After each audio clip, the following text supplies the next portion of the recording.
ስለ ወንድ ብልት የሚጠየቁ ብዙ ጥያቄዎች አሉ። አንደኛ ቁመቱ ስንት መሆን አለበት? ከ10 እስከ 13 ሴንቲሜትር ኖርማል የምንለው ቁመት ነው። ግን ይሄ ቁመት መለካት ያለበት ብልት ግትር ብሎ ከቆመ በኋላ ነው። ሁለተኛ መጣመም ኖርማል ነው ወይ ነው። መጣመም እስከ ተወሰነ ዲግሪ ድረስ ኖርማል ነው፣ 30 ዲግሪ ድረስ ማለት ነው። ግን እነዚህ መጣመሞች ቀስ ብለው የሚመጡ መሆን አለባቸው። ህመም ካለው በድንገት ከመጣ ከዛ በጣም ከመጣመሙ የተነሳ ወደ ሴት ብልት መገናኘት የሚያቀታቸው አይነት ደረጃ ከደረሰ እሱ ላይ ያሳስባችሁ ይገባል።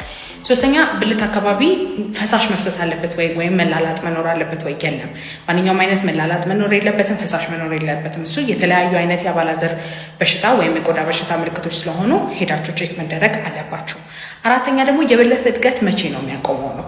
ብዙ ጊዜ ከ16 እስከ 19 የሚሉ ሪሰርቸሮች አሉ። አንዳንድ ሰዎች ደግሞ ከ16 እስከ 18 ዓመት የሚሉ አሉ። ግን 18 ዓመት ካለፈ በኋላ ብልት ማሳደጊያ የለም፣ በሳይንሱ የተረጋገጠ ነገር የለም። ስለዚህ በየቦታው እየሄዳችሁ ገንዘባችሁን አትበሉ። የብልት መጣመም፣ የብልት ማነስ እና ብልት ላይ የሚወጡ ቁስሎች ወደ ስንፈተ ወሲብ ያጋልጡኛል ወይም ለቶሎ መጨረስ ለብልት አለመቆም ችግር ያጋልጡኛል ብላችሁ አስባችሁ ከሆነ የሚያጋልጡ ነገሮች አሉ። በተለይ የአባላዘር በሽታ የቆየ ከሆነ ነው እንጂ የብልት ማነስ ሆነ የብልት መጣመም ለብልት አለመቆም ችግርም ሆነ ለቶሎ መጨረስ የሚያጋልጥ ነገር የለም።